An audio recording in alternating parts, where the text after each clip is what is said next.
The history of Bogota. Santa Fe de Bogotá is the capital of Colombia. The city was founded by the Muisca people long before the arrival of the Spanish, who established their own city there.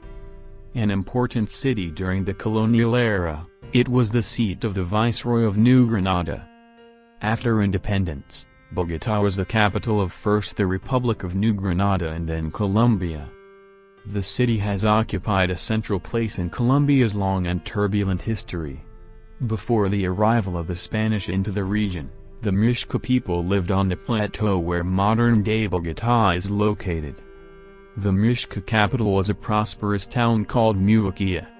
From there, the king, referred to as the Zipa, ruled the Muisca civilization in an uneasy alliance with the Zik, ruler of a nearby city on the site of present-day Tunja. The Zik was nominally subordinate to the Zipa, but in fact the two rulers often clashed.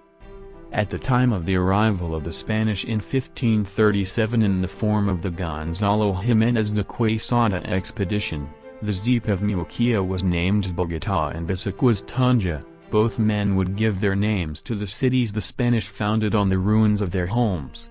The conquest of the Muisca. Quesada, who had been exploring overland from Santa Marta since 1536, arrived in January of 1537 at the head of 166 conquistadors. The invaders were able to take the Zik Tunja by surprise and easily made off with the treasures of that half of the kingdom of the Muisca. Zipa Bogota proved more troublesome. The Muisca chief fought the Spanish for months, never accepting any of Quesada's offers to surrender. When Bogota was killed in battle by a Spanish crossbow, the conquest of the Muisca was not long in coming. Quesada founded the city of Santa Fe on the ruins of Muisca on August 6, 1538, Bogota in the colonial era. For a number of reasons, Bogota quickly became an important city in the region, which the Spanish referred to as New Granada. There was already some infrastructure in the city and plateau, the climate agreed with the Spanish and there were plenty of natives who could be forced to do all the work. On April 7, 1550, the city became a real audiencia, or royal audience. This means that it became an official outpost of the Spanish Empire and citizens could resolve legal disputes there. In 1553 the city became home to its first archbishop.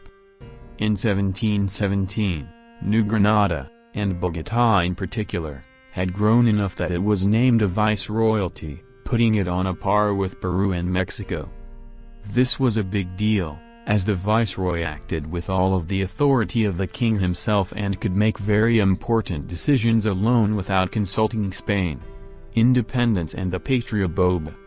On July 20, 1810, patriots in Bogota declared their independence by taking to the streets and demanding the viceroy step down. This date is still celebrated as Colombia's Independence Day.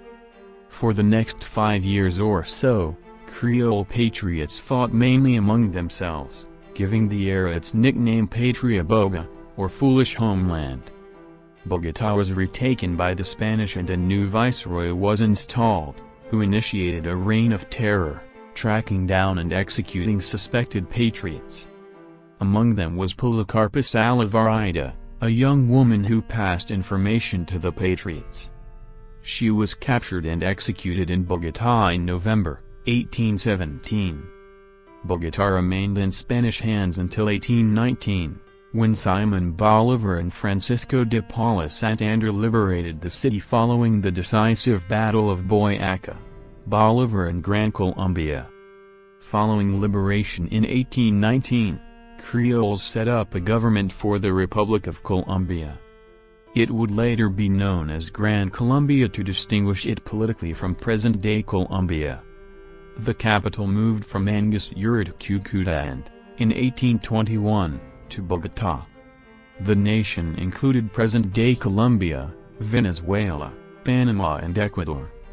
The nation was unwieldy, however. Geographical obstacles made communication extremely difficult and by 1825 the republic began to fall apart. In 1828, Bolivar narrowly escaped an assassination attempt in Bogota. Santander himself was implicated. Venezuela and Ecuador separated from Colombia. In 1830, Antonio José de Sucre and Simon Bolivar, the only two men who might have saved the Republic, both died, essentially putting an end to Gran Colombia.